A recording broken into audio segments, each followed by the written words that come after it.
여러분 반갑습니다. 김지영 마틸다입니다. 날씨가 많이 좀 추워져 가고 있죠. 어, 이제 오늘은 자아정체감 네 번째 시간이긴 한데요. 이제 우리가 청소년기 들어가면서 결국 내가 누구이고 어떻게 살 것인가라는 것을 준비하고 배우고 바꾸고 좌절하고 수정하고 이제 고통받고 또 고민하면서 이제 알아가는 시기, 또 살아가는 시기, 살아보려고 이제 하는 시기까지라고 본다면 거의 한 10년 넘게, 요즘은 그렇게 굉장히 공부 시간이 길어져서요. 30을 보고 우리가 내용에서 봤지만 결혼을 하고 직업을 구하는 상황에서도 벌써 이제 성인기 역할을 하고 있는데, 사실은 자아정체감은 좀 애매한, 그리고 또 수정하는, 그래서 직업을 또 바꾸기도 하고 뭐 이런 문제들을 보이는 아주 긴 시간 동안에 이루어지는 것이 자아정체감의 확립이라고 할 수 있습니다. 그래서 확립이라기보다는, 그러나 방향은 어느 정도 안정성을 가지고 가는 것이 이 시기의 특징이다라고 할 수 있겠죠. 그래서 이제 그 내용들을 다 살펴봤는데, 오늘 처음 보거나 지금까지 따라오신 분들은 이제 그 자아정체감의 구체적인 내용과 예를 제가 잠시 말씀 전달해 드렸는데, 그걸 보고 조금 한 번 더 먼저 보시고 오늘 내용을 보신다면 더 좋지 않을까 싶긴 합니다. 그래서 오늘은 그걸 정리하면서 우리의 역할 부분들을 조금 어떻게 도와주는가 하는 쪽에 맞춰서 얘기를 진행해 보도록 하겠습니다. 자, 정체감을 확립하기 위해서는 결국은 뭐 지금까지 내한테 주어진 자료가 있어야 되잖아요. 그래서 과거 동안에 혹은 현재 내가 지금 평가받고 있고 느끼고 있는 것들을 가지고 확립을 해 나갈 수밖에 없겠죠. 그래서 남의 평가나 나의 평가에 대해서 참고를 해서 시도를 또 하기도 하고, 또 시도할 기회를 놓치기도 하고 생각에만 머물 수도 있겠죠. 그래서 이제 좋은 거는 계속 유지하고 안 좋은 거는 또 수정해 가고, 그래서 더 깊게 알아갑니다. 그래서 예를 들어서 내가 수학을 참 잘해서 뭐 이과를 가면 되겠다고 생각을 하고 있었는데, 그래서 공대를 가야지 뭐 이렇게 생각을 하고 있었더니 보니까 논리적인 사고가 굉장히 높을 뿐이지 뭐 공대가 그렇게 맞지는 않는데, 이렇게 생각이 되어질 수도 있겠죠. 그래서 이제 잘못된 선택일 수도 있겠지만 또 변화를 합니다. 그래서 더 깊게 알아가는 거죠. 내가 수학을 좋아한 이유는 이런 이성적인 성격이 있어서 그랬었구나. 뭐 이렇게 이제 알아가는 겁니다. 그렇지만 실제적으로 내가 하고 싶은 거는 그건 아니었구나. 왜냐하면 미래에 펼쳐질 공대의 인생인 이런 일을 많이 하게 될 가능성이 크기 때문에 라고 이제 알게 됨으로써 또 수정을 해본다든지 이렇게 되겠죠. 그래서 7가지 분야가 있었습니다. 서로 영향을 주고받는다고 제가 말씀드렸죠. 그래서 이제 어떻게 자랐느냐, 누굴 봤느냐, 또 내가 그걸 어떻게 느꼈냐. 너무나 나는 그 영화에 감동을 받아서 사실은 잊을 수가 없고, 꼭 그런 사람이 되고 싶었던 것들이 엄마는 보여주지 않았지만 그 영화를 봤다라는 그 경험이 나에게 자아정체감 내용을 결정적인 영향을 줄 수도 사실 있었을 것이고요. 뭐 친구였을 수도 있을 것이고요. 그러니까 어쨌든 간에 다양한 변인들에 의해서 영향을 주고받습니다. 그래서 그러나 이제 제가 말씀드린 대로 콩 심은 데 콩이 난다고 이제 말씀드렸죠. 그래서 사막이 토양이 되지 못하는 것처럼 가장 많은 영향을 주고받는 게 사실은 이제 부모입니다. 부모님이 너무나 상식적이지 않은 어떤 사고를 가지고 있는 거라든지 이런 것들이 이제 제일 영향을 줄 것이고, 아이를 힘없는 아이, 자아정체감을 형성하지 못하고 있는 아이를 만들려면 독서를 하라. 제가 그런 말도 했죠. 잔소리를 하고 넌 안 될 거야. 뭐 왜 이렇게 못하니? 이런 어떤 것들, 그런 것들을 조심하고 또 억압하지 않는, 그래서 자기가 그려놓은 상에 아이가 끼워 맞춰주지 않도록 이제 하는 것들이 중요할 것입니다. 그래서 제가 신앙이 왜 중요한지 제가 말씀드렸죠. 그래서 이제 신앙을 가지고 있는 것들이냐 없는 것들이냐 하는 것들이 그 과정에서도 중요하지만, 이때 형성된 것이 어떻느냐, 자아정체감이 어떻느냐, 어떻게 형성됐느냐에 따라 앞으로 성인 동안에 살아가면서 어떨 때 이 사람 사람이 죄책감을 가지게 되고 이 행동은 피하고 이 행동은 떳떳하게 하고 뭐 이렇게 되는가. 당연히 훌륭한 삶이 되느냐 안 되느냐를 결정하는 데 영향을 줄 수밖에 없을 것입니다. 그것이 모여서 그 사람의 인생이 되는 것이죠.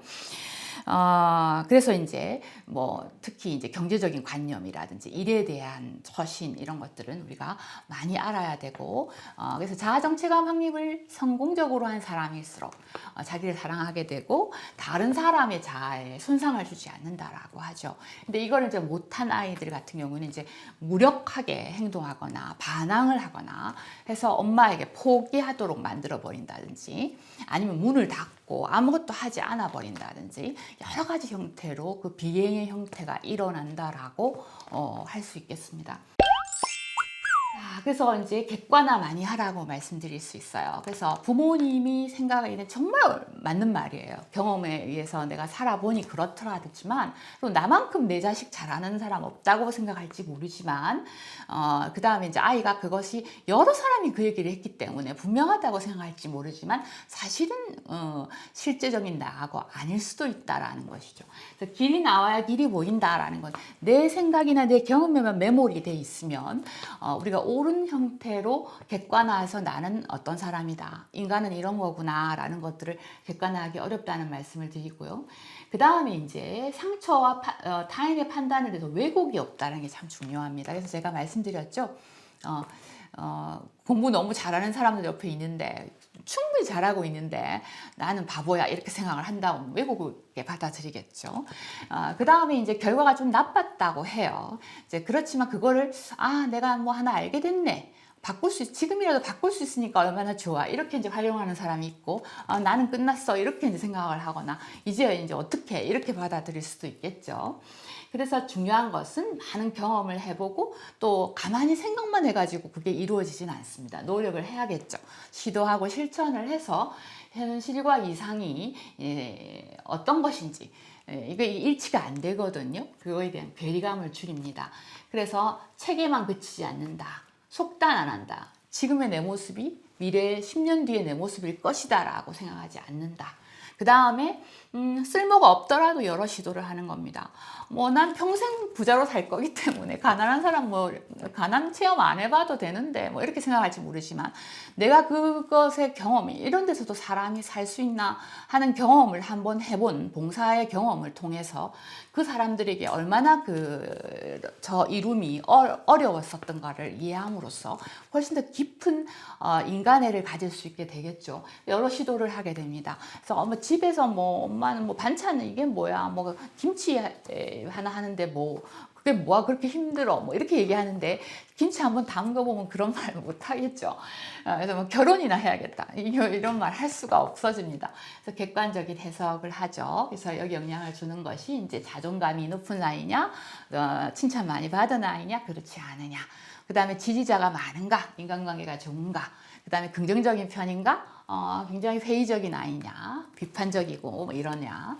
그 다음에 이제 회복 탄력성이라고 얘기하는데 이거는 이제 실패가 있어도 이제 금방 성격적으로 팍 풀이 죽어버리고 포기를 쉽게 하는 아이가 있고 성격적으로 오뚜기처럼 탁 일어나는 아이가 있긴 해요. 하지만 대부분의 경우에 회복 탄력성은 주변에서 지지와 또 기다림이라든지 재촉이나 어떤 그런 게 없고 희망, 너는 잘 될 수 있을 거라는 희망을 가지고 있을수록 회복 탄력성은 커집니다. 그래서 나도 나를 믿고 남도 나를 믿어. 그러니까 믿음을 받은 아가 나를 믿을 수 있고 타인을 믿을 수 있으니까요. 그래서 이제 실천을 해야 됩니다. 가만히 생각만 해가지고는 뜬구름만 잡고 있게 되겠죠. 그렇다면 분별력을 가져야 됩니다. 왜 우리 집은 이래? 다른 집은 다 이런데 이렇게 할 수는 없죠. 그래서 이것을 자족할 것인가? 바꿀 것인가? 그 다음 이렇게 대처할 것인가? 저렇게 대처하실 것인가는 어떻게 이 지혜를 얻을 수 있냐면 학구열을 가져야 되고 많이 물어봐야 되고 넌 어때? 뭐 이런 것들 하면서 이제 그다음에 많은 경험해 보면서 문화적 체험을 하고 더 고상하고 좋은 것들을 많이 노출하고 내가 참여하면서 피드백을 통해서 기여를 해야 됩니다. 사회에. 이런 것들이 참 중요합니다. 그래서 하느님의 말씀에 대한 이해력이 높아지면 높아질수록 자아 정체감과 이상을 높게 가지게 될 것이고 인성적인 변화 역시 좋아지게 되겠죠. 지금은 잘 안 되더라도 그걸 가지고 있는 아이는 30이 되어서 40이 되어서 그걸 이루어 나갈 것입니다. 그 방향으로 갈 것이고요. 그래서 인성적인 변화, 그 다음에 가만히 있으면 안 되고 중요한 것은 활동을 해야 된다라는 겁니다. 참여를 해야 됩니다. 기여를 해서 나도 여기에 일익을 담당할 수 있어야 삶의 의미를 찾을 수 있다라는 것들, 영향력을 발휘할 수 있도록 그걸 차단을 하지 않는 것들이 이제 중요하다라고 말씀드릴 수 있겠습니다. 조금 풀어서 얘기하면 굉장히 아이들은 과정 중에 있다. 변화무쌍하다. 절대로 단언하지 않는다. 그 다음에 옆에서 있어준다라는 것이 굉장히 중요합니다. 지지와 기다림으로 바라봐주는 것.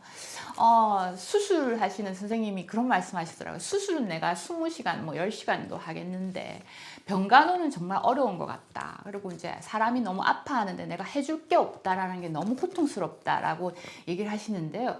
이게 이제 아이들이 막 힘들어 하잖아요. 그것을 옆에 있어주는 거. 내가 대신 아파줄 수가 없으니까, 찾아줄 수가 없으니까 참 어렵거든요.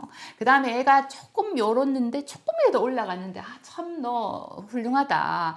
쉽지 않았을 텐데 하면서 고맙다. 뭐 작은 거라도 도와줬다든지 이러면 이제 이런 것들. 그 다음에 아이에게 삶에 도움이 된다면 내가 할 수 있는 한은 내가 도와줄게. 이런 자세로 이제 애를 보고 있는 것들인 것. 이죠. 그래서 아이들은 결국 우리의 목적은 독립시키는 것이고 아이 인생은 내와 다르다라는 것을 항상 명심해야 됩니다. 그 다음에 내가 하는 조언이 걔한테는 안 될 수도 있다. 그 다음에 영향을 크게 미치지 못할 수도 있다. 걔가 살아갈 세상은 내가 체험한 세상과 다르다라는 것들. 그래서 스스로 잘 체험할 수 있도록 길을 열어주는 것이 중요한 거죠. 보조자인 거라는 것들을 잊지 않는 것이 중요하죠. 그래서 우리의 목적은 그 아이가 그냥 지 혼자 잘 먹고 잘 살고 뭐 이러는 게 아니라 타인에게도 도움을 주는 거예요. 이게 좋은 인생인 것입니다. 그래서 아이가 여정을 잘 겪어서 청소년기를 통해 가지고 나다운 삶은 이런 거구나 하는 것을 잘 확립하게 되면 자기를 당연히 사랑하고 나는 공헌을 하는 사람이야. 나는 여기에 요만큼이라도 그래도 살아갈 의미가 있는 사람이야 라는 걸 생각하게 되죠. 당연히 저 사람은 또 저것 때문에 살아갈 가치가 있겠구나 하니까 존중하게 되겠죠.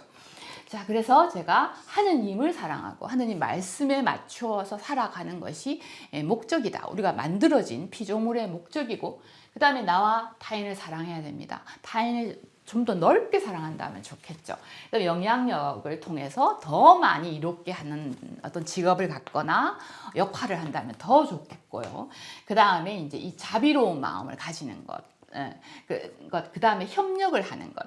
그래서 공헌을 해서 이제 살아가고 기여하고 나이가 변해감에 따라 역할이 바뀌는데 순응하고 또 성숙해 가면서 조금씩 바뀌어야 됩니다. 어머니들 보면 50, 60이 넘었는데도 아이를 이제 10살 때 갖춘 마음으로 계속 관여하시는 분들이 참 많거든요. 그러니까 아이가 나이가 이제 그만한 일을 하게 되면 엄마 역할도 바뀌는 거죠. 그때는 빠질 것은 빠져줘야 되고 들어가 줄 거는 들어가 줘야 됩니다. 다른 도움이 필요하겠죠. 나도 그럴 수 있으려면 부모 역할도 달라져야 되는 것입니다.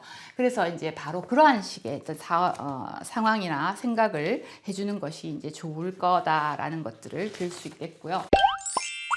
우리는 우리의 능력을 지위를 높이기 위해서 열심히 살고 노력하면서 청소년기를 보여야 되는 것이 아니다. 그 다음에 사람은 처해진 환경이 정말 다르다. 그 다음에 각 각자의 가치가 있다. 비교 불가다. 그래서 니는 내보다 뭐 우위에 이거는 있을 수 없다는 거예요. 이 퍼즐이 만약 있다고, 제가 프랑스의 어떤 그 선생님들의 얘기를 들었는데 아이들에게 이제 나가서 보물 찾기 하는데 우리는 보물 같으면 보물이 들어있잖아요. 뭐 연필이나 뭐 사탕이나 이런 거. 그게 아니라 그냥 조각을 찾아서 이렇게 이제 그 찾은 조각을 가지고 나중에 이제 이게 뭐였는지 이제 맞춰봅니다. 그래서 이제 지금 뭐 가르치고 있어요? 하니까 선생님들이 하시는 말씀이 고고학이라는 무엇인가라는 것들을 알게 하게 하고 있고, 그 다음에 보물이라는 것은 내가 노력해서 찾은 거라는 거예요. 나는 이 퍼즐을 찾아가고 왔고 쟤는 저 퍼즐을 찾아왔는데 이것을 이루는 데 있어서 내가 찾은 퍼즐은 더 중요한 퍼즐이고 저 아이가 찾은 거는 하찮은 퍼즐은 없죠. 그래서 더 필요한 조각은 없습니다. 하느님 입장에서는 똑같은 하느님의 백성이라는 것이랍니다. 그런 의미를 갖게 됨으로써 생각에 그치지 않고 나의 위치에서 노력하는, 이겨내는 것이 중요하다는 거죠. 그 다음에 목표가 건져내야 된다는 것이죠. 그래서 조금이라도 다가가는 게 중요하고, 그래서 공동선을 통해서 완성하고, 그 다음에 사람의 다양함에 맞추어서 이런 사람은 이렇게 도와주는 것이 더 낫구나, 저 사람은 다르게 도와줘야 되는구나, 이런 것들을 배워서 이제 협력을 하는 방법의 기술을 조금 더 세련되게 이제 할 필요가 있을 것입니다.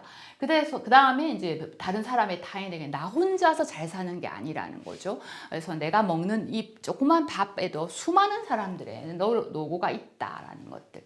그래서 세상에 대한 무딘 마음을 갖지 마라라는 것이 감수성이라고 말씀드릴 수 있고, 그렇게 돼야 이 고통은 우리가 피할 수가 없습니다. 인간은 고통스러운 거죠. 불합리한 것이 세상입니다.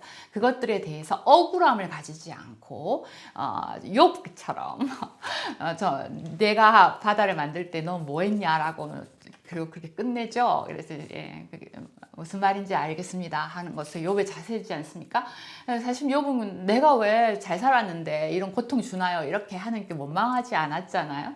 뭐 이런 것처럼 화합과 평화와 그 다음에 누리고, 하나님이 누리라고 주신 거를 향유하면서 함께 성장해 가는데 삶의 의미를 두는 수 있는 자아 정체감을 확립하도록 도와주는 것이 중요하다라고 말씀드릴 수 있겠습니다.